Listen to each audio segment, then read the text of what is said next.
तो दोस्तों आप सभी का स्वागत है हमारे इस यूट्यूब चैनल सरकारी नोटिफिकेशन पर। जैसा कि आप सभी को पता है कि बिहार एसएससी के द्वारा ऑफिस अटेंडेंट की वैकेंसी आ चुकी है। तो इसकी जानकारी हमें कहाँ से मिलेगी? तो अभी हम बिहार एसएससी के ऑफिशियल वेबसाइट पे आ चुके हैं।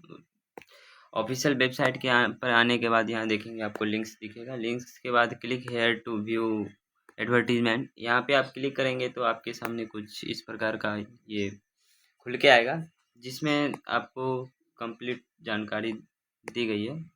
तो आप देखेंगे पहले, अभी आपको हम दिखाते हैं। तो ऊपर में ही देख सकते हैं, ये सभी पोस्ट के बारे में बताया गया है, ये पद का नाम, उसके बाद कार्यालय विभाग, ये सभी दिया गया है। आरक्षित, अनुसूचित जनजाति, ये सभी के लिए ये आप वीडियो को पॉज करके आप अच्छी तरीके से पढ़ सकते हैं। इसमें कुल क्या कहते हैं 53 डिवीज़न में वैकेंसी को निकाली गई है, यानी 53 विभागों में वैकेंसी निकाली गई है। जिसमें पहला है कार्यालय परिचारी, जिसमें 104 वैकेंसी निकाली गई है। 36 महिला के लिए आरक्षित है। उसके कार्यालय परिचारी विशिष्ट, ये सभी है। उसके बाद कार्यालय परिचारी, ऐसा ही सब है। ये श्रम संसाधन विभाग में है, ये मद्य निषेध विभाग में है। आप इसे वीडियो पॉज करके आप अच्छे से पढ़ सकते हैं और देख सकते हैं। उसके बाद पर्यावरण वन जलवायु में, पर्यावरण जलवायु परिवर्तन विभाग में भी है। निदेशालय नियोजन, ये सभी मतलब कुल टोटल वैकेंसी की बात की जाए तो ये देख सकते हैं आप कितने डिवीज़न में पहले निकाले गए वो देखते हैं आप।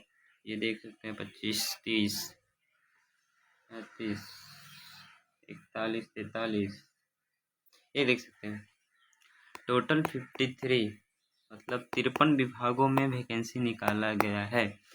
53 विभागों में वैकेंसी निकाला गया है। टोटल वैकेंसी की बात की जाए तो ये 3727 वैकेंसी है, जिसमें 1216 महिला के लिए आरक्षित है। उसके बाद आगे देखते हैं क्या जानकारी दी गई है आगे। ये कुल 3700 पद तो है, ये 3727 पद, जिसमें 35% क्षैतिज आरक्षण के तहत महिलाओं हेतु 1216 पद सम्मिलित, ठीक है, ये रहा। उसके बाद न्यूनतम शैक्षणिक योग्यता के बारे में बात किया, यानी जिसे हम कहते हैं क्वालिफिकेशन क्या चाहिए। तो ऑनलाइन आवेदन समर्पित करने के लिए आपकी अंतिम तिथि तक अभ्यर्थियों का मान्यता प्राप्त बोर्ड या संस्थान से देशम मैट्रिक अथवा किसी मान्यता प्राप्त द्वारा समक्ष परीक्षा में उत्तीर्ण होना आवश्यक, यानी आप क्लास 10th भी पास किए हुए हैं तो आप इस फॉर्म को भर सकते हैं। उसके बाद उम्र सीमा की बात की गई है। उम्र सीमा यानी 1/8/2025 के आधार पर की जाएगी। कार्मिक एवं प्रशासनिक, यानी 1/8/2025 तक आपका 18 वर्ष होना जरूरी है, ठीक है। उसके बाद ये अधिकतम उम्र सीमा, यानी ये तो कम, अधिकतम उम्र सीमा यानी जो अनुसूचित जनजाति या जाति से है, पुरुष या महिला, उसकी अधिकतम 42 साल होगा तो वो भर सकते हैं। उसके बाद क्या जानकारी आप देखते हैं आगे। इसे आप अच्छे से वीडियो पॉज करके यदि पढ़ना चाहते हैं तो पढ़ सकते हैं। उसके बाद परीक्षा की प्रकृति की बात करें तो आप सभी को पता है कि जितना भी हो रहा है वो वस्तुनिष्ठ, यानी MCQ, एक क्वेश्चन और चार ऑप्शन के तहत ही ऐसा ही होता है एग्जाम, ठीक है। एक चीज़ और यहाँ पे मेंशन किया गया है कि बिहार कर्मचारी चयन आयोग परीक्षा संचालन नियमावली 2010 के आलोक में 40,000 से अधिक आवेदन प्राप्त होने पर प्रारंभिक परीक्षा आयोजित की जाएगी। अधिकतम आवेदन प्राप्त होने पर प्रारंभिक परीक्षा की स्थिति में परिणाम समान परीक्षा एक से अधिक चरणों में आयोजित की जाएगी। यानी बिहार में 40,000 बच्चा तो होना बहुत ही आसान है। मतलब 40,000 से यदि अधिक फॉर्म गिरता है तो आपका PT भी होगा और मेंस भी होगा, यानी प्रारंभिक परीक्षा भी होगा और मुख्य परीक्षा भी होगा। इसमें वो सिलेबस की बात किया जाए तो इसमें अंक गणित यानी मैथ होगा, सामान्य ज्ञान होगा और हिंदी भी होगा। उसके बाद ये कुल प्रश्न 100 होंगे, जिसके लिए एक सही उत्तर के लिए 4 अंक दिया जाएगा और 1 अंक की कटौती, यानी एक प्रत्येक गलत पर 1 अंक की कटौती। अब परीक्षा की अवधि की बात की जाए तो 2 घंटा होगी। नियमानुसार दिव्यांगों को प्रति घंटा 20 मिनट की दर से अतिरिक्त समय दिया जाएगा। ये दिव्यांग के लिए है, जो भी मतलब हैं उनको। उसके बाद पाठ्यक्रम की बात करें तो ये लिखित परीक्षा होगी निम्न प्रकार से। अंक गणित 30 नंबर का रहेगा, यानी मैथ 30 नंबर का रहेगा, जीके जीएस 40 नंबर का है, जिसमें संसाधन उसके प्रकार वन, जल संसाधन, कृषि, खनिज और उसके बाद ऊर्जा संसाधन, वन निर्माण, उद्योग, ये सभी रहेंगे। भारत का इतिहास, मुद्रा शाख, उसके बाद संघवाद, परीक्षा, ये सभी रहेगा। उसके आपको यहाँ पे साइंस भी देखने को मिल रहा है, प्रकाश का प्रवर्तन, अपवर्तन, ऊर्जा के स्रोत, रासायनिक अभिक्रिया, अम्ल क्षार, लवण धातु एवं कार्बन, ये सभी रहेंगे। यानी उसके बाद समसामयिक घटनाएं, मतलब ये करंट अफेयर भी इसमें मेंशन किया गया है, करंट अफेयर भी रहेगा। हिंदी भी रहेंगे 30 अंक के, यानी 40 30 70 आपको हो गए 30।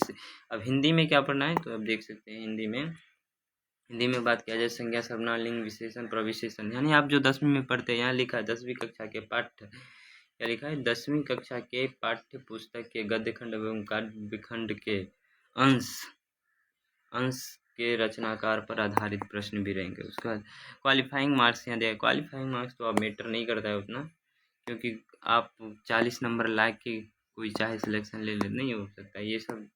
पहले तो था, अब नहीं है, ये सब मायने रखता है।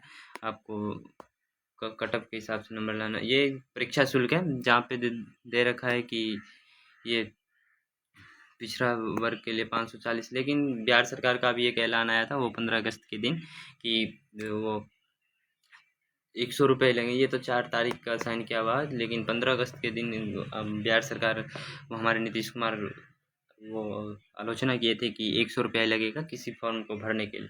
तो ये सभी जानकारी थी आपके समक्ष। और ये ऑनलाइन रजिस्ट्रेशन करने के पश्चात परीक्षा शुल्क पेमेंट गेटवे के माध्यम से दिनांक 25/8/2024 क्या है, ये लिख दिया है 2025 के बदला, देखो यहाँ भी गलती है, 2025 से 24/9/2025 तक जमा किया जाएगा। आप फॉर्म भर सकते हैं 25/9/2025 तक, लेकिन आपका वो ऑनलाइन करने की जो, मतलब आप ऑनलाइन पेमेंट जो करेंगे, पेमेंट वो 24/9 यानी 24 सितंबर तक ही कर पाएंगे। ठीक है, ये सब है। आरक्षण के लिए जो मिलता है वो तो मिलेगा ही। इसमें सबसे ज़्यादा जो है जाति प्रमाण पत्र और अस्थाई मूल निवास डोमिसाइल, ये 2 चीज़ बहुत ज़्यादा मायने रखता है, ये तो आप बनवा ही लेंगे। और हाल फिलहाल का होना बहुत ज़रूरी है। तो ये रही पूरी जानकारी। तो कैसा लगा आप सभी को? ऐसे ही जानकारी के लिए और सही जानकारी के लिए हमारे चैनल को फॉलो करें। स्वागत रहा आप सबका, अच्छा लगा हो तो कमेंट में बताएं। जो भी कमियां हो आप कमेंट में बताएं, हम शुरू करेंगे, हम अपने सुधार करेंगे। धन्यवाद।